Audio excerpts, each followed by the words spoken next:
All right, welcome back. This one here is Key Topic 8, Operating Procedures 1. I've got a few regulations up on the screen. The first one, 80.87, Cooperative Use of the Frequency Assignments. Each radio channel is available for use on a shared basis only and is not available for the exclusive use of any one station or station licensee. Station licensees must cooperate in the use of their respective frequency assignments in order to minimize interference. Interference is where you're talking over each other, and obtain the most effective use of the authorized radio channels. The second regulation I have up here is subsection 92. Prevention of interference. The station operator must determine that the frequency is not in use by monitoring the frequency before transmitting. So basically, you tune to the frequency desired, and you listen for a little bit. And if nobody's already using the frequency, then you can go ahead and begin transmitting. But if somebody's already in the middle of a conversation, you don't want to cut in. That's called interference. Now, there is an exception for transmissions of signals of distress. You can go ahead and interrupt people. B, when a radio communication causes interference to the communication which is already in progress, the interfering station must cease transmitting at the request of either party to the existing communication. So they're talking, you cut in to sing a song, they're both going to yell at you. Basically, it is your duty to cease transmitting because they requested it. Hey, they might like your voice. They might not tell you to stop. They may join in. It's doubtful. All right, let's see what the question is. What is the best way for a radio operator to minimize or prevent interference to other stations? What's the best way that you can think of to stop that type of interference? Move this off the screen a little bit.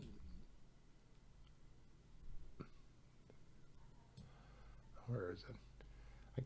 I know in reviewing it, I kind of liked it when I just can see it a little bit. That way I can see people are starting to answer C and D. All right, so it looks like all answers are in, so I'll quickly go through the options. By using an omnidirectional antenna, pointing it away from other stations, well, that's not going to do you much good because omni basically is in all directions. So it's not a directional antenna, it's an omnidirectional antenna. So you're not going to stop interference by pointing your antenna a different direction. B, reducing power to a level that will not affect other on-frequency communication. So should you just turn your volume down? That's not necessarily you're still going to be interfering. C, determining that the frequency is not in use by monitoring the frequency before transmitting. Can't say anything bad about that one. Or D, by changing frequency when notified that a radio communication causes interference. So that's kind of like correcting it after you've already interfered. The best thing to do to prevent or minimize at least interference is to listen to see whether there's anything you're going to be interfering with, rather than interfering and then being told that you're an interference. So of these, the best answer is going to be C.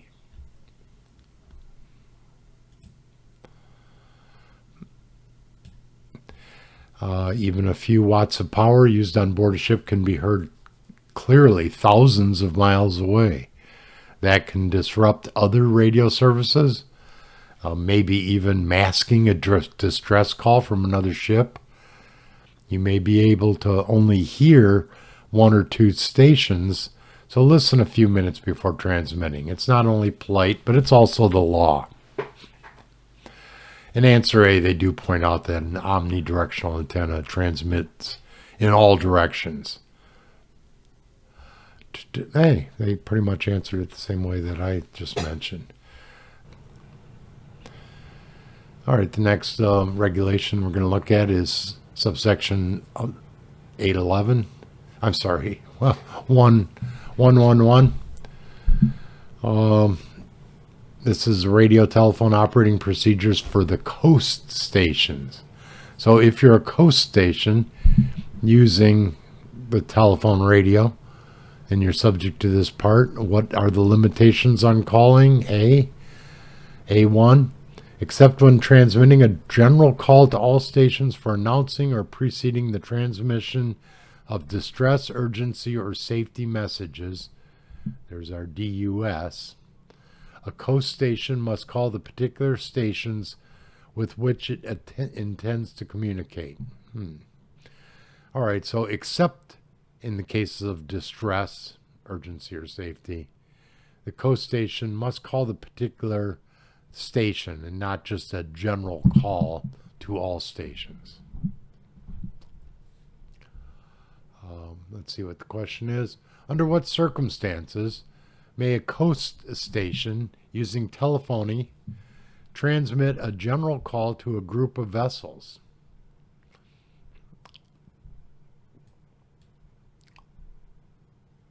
Okay, use my buttons, relaunch the poll, continue, and it's relaunched. So when can the Coast Guard send out a general call? Is it never, under any circumstances, A? Or is it B, when announcing or preceding the transmission of distress, urgency, or safety, or other important messages? C, when the vessels are located in international waters beyond 12 miles? Or D, when identical traffic is destined for multiple mobile stations within range? Now, they do use a lot of words to try to throw you off a little bit, get your mind jumbled a little bit. But you should almost think, after you read the question, what would be the best answer? When can a Coast Guard, a coast station, transmit a general call? Well, we saw that was in the case of the distress. So you pretty much go down and look for the distress and don't get distracted by the other ones, which are actually called distractors. Okay, I just heard my coffee is ready, so let's look at the screen. Maritime stations on shore are permitted to make a general call for distress, urgency, and safety. The distress announcement is Mayday, Mayday, 3 times. The urgency is Pan Pan, which isn't in the general lexicon. All right, subsection 116. It's basically the same section that we've been looking at. Oh no, that was shore stations. This one here is ship stations. So 116. 111 was shore. G, limitations on commercial communications.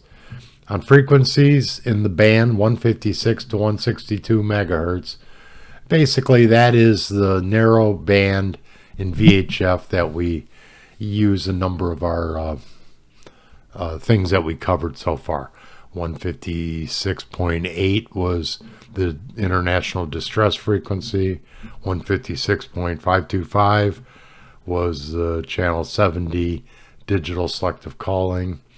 I think we saw another one, 156 or 7 point something, was the channel 13 bridge to bridge, I believe. VTS is also in that range.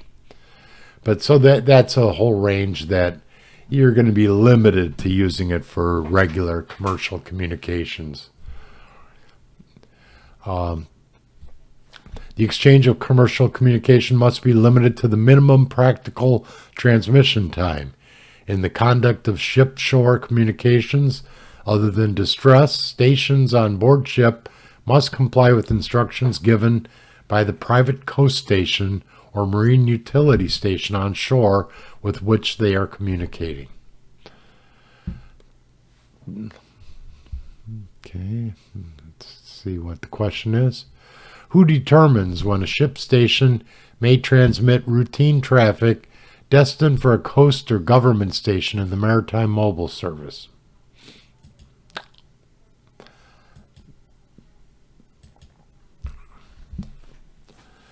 All right, so you're on ship and you want to transmit some routine traffic, routine radio messages, and you want to tell them, you want to transmit that to the coast.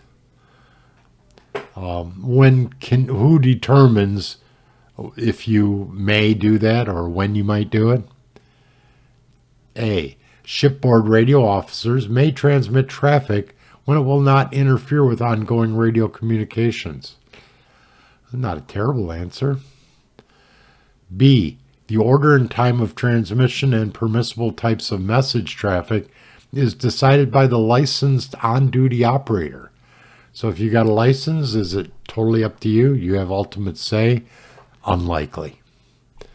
C. Ship stations must comply with instructions given by the coast or government station. Not a bad answer. Matter of fact, I think I saw that in the regulation. So far, that's probably the best answer. D. The precedence of conventional radio communications is determined by FCC and international regulation. So is there an international regulation that says who can talk first? They probably, other than distress, urgency, and safety, they probably don't get into any other details as far as who has precedence over the other. You're all supposed to cooperate. So far the best answer is going to be C, with the distant A, which is kind of true, but it's not doesn't speak to the question directly. So C, yes. Ship stations must comply with instructions given by the coast or government station. That's to ensure the smooth flow of information. Making sudden demands on the coast station could upset the methods of handling paperwork, and the possible result is that your message gets damaged or even lost.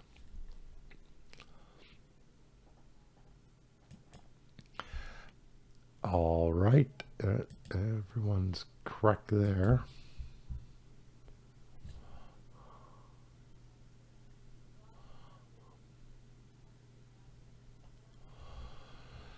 Subsection 116 again, this time instead of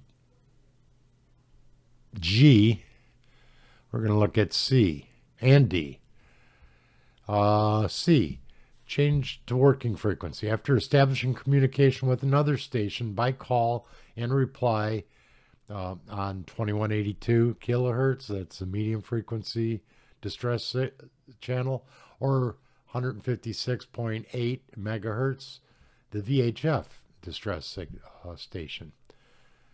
So if you establish communication with another station, that could be on the ship or shore, and you called them, they replied to you, and you're on the emergency channels, you must change to an authorized working frequency for the transmission of the messages. D. Limitations on calling. Calling a particular station must not continue for more than 30 seconds in each instance. And you can imagine somebody on the radio. I'm calling Ship Lollipop. Calling Ship Lollipop. And if that goes on for more than a half a minute, you're probably ready to you're ready to reply rudely, probably. There's a rule that says you can't do that for more than 30 seconds, and if they do not reply, you must not again be calling until after 2 minutes have lapsed. So see how that ties in with our question here. What is required of a ship station which has established initial contact with another station on 2182 kilo or channel 16 mega? Okay, let's relaunch that poll. Getting a little better at this. So what is required? A, The stations must change to an authorized working frequency for the transmission of messages. I'm not sure if I want to read the other three. So far, that's great. But I always read the other three. If I'm taking the test, I might not always read them while I'm reviewing it with you.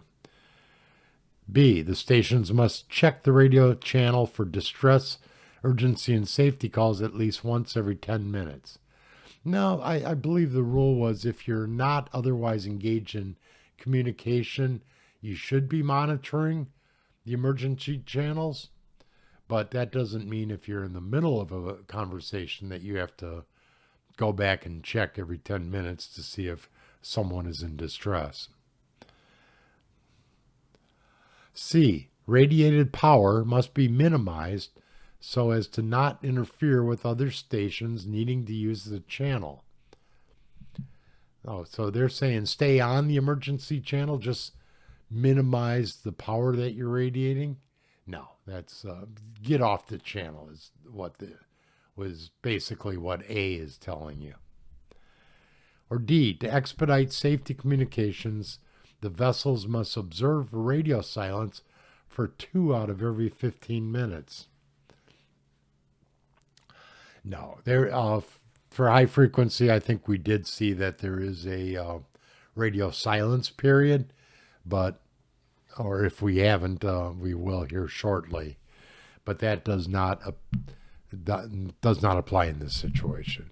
So basically, once you establish contact with the other ship or the other station, you must A, change to an authorized working frequency for the transmission of messages. And I think we've beat that a few times. You can almost bet that that type of question is going to be on your Element 1 exam.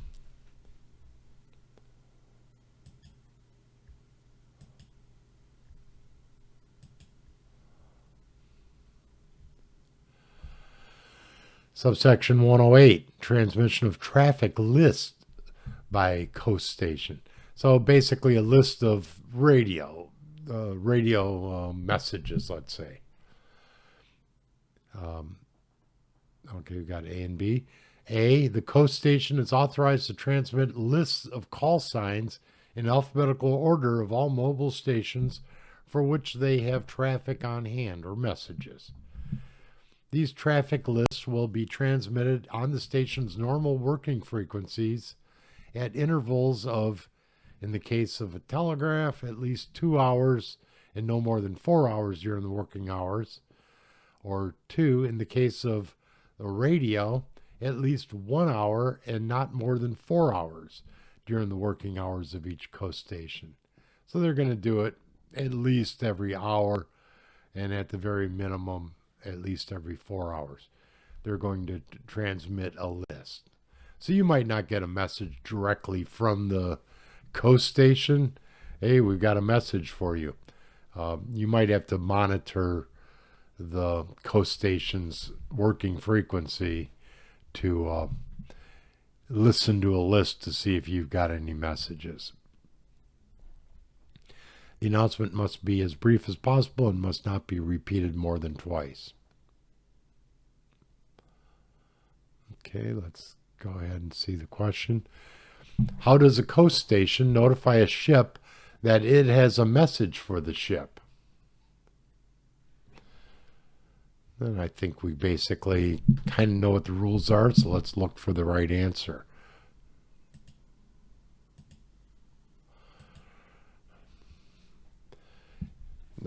Is it A, by making a directed transmission, or is the coast station going to get on the distress frequency and start telling all the ships about messages?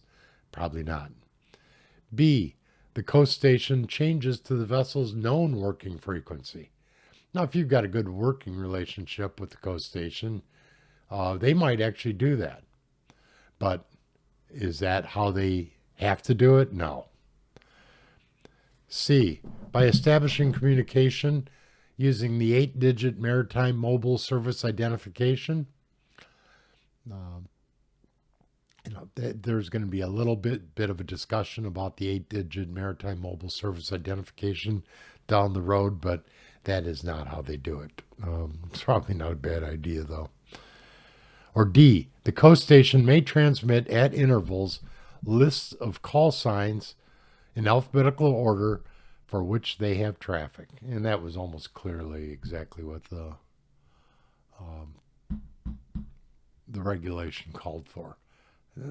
Lists periodically or at different intervals, alphabetical order. They call that like a bulletin board method of traffic notification, which works well, apparently. It allows ships to find out if they have messages without actually asking the coast station. Listen several times during the day. The message queue constantly changes, and I would imagine the coast stations do this at a certain time. At 13 minutes past every hour, we will be transmitting the list. So, you might have a little buzzer that goes off. Let's check for the messages.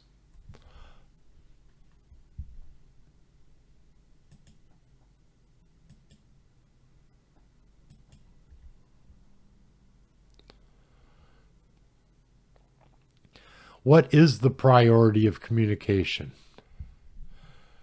Didn't I have a regulation here? All right. I guess we're just going to have to wing this one. Sorry. Let's see how we do just on winging it. A, safety, distress, urgency, and radio direction finding. Well, I like safety, distress, and urgency. I don't like them in that order. I'd prefer them to be in the dust order, which they are in B, DUS, distress, urgency, and safety. C, distress, safety, radio direction finding, search and rescue. Not a decent answer, but not necessarily what we have set up. Or D, radio direction finding, distress, and safety. All right, so I think that's pretty clear. The priority of communication, which is going to be in several sections, probably both in element 1 and element 3, is B, distress, followed by urgency, followed by safety. And you can kind of line those up in your own head. If you're in distress, you're in a life preserver, compared to urgency, somebody is sick on board or something like that, or safety, there's a log in the water. That's kind of the order you go in.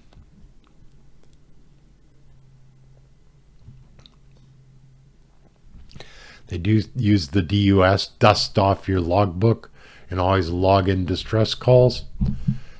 The editor also notes urgency calls.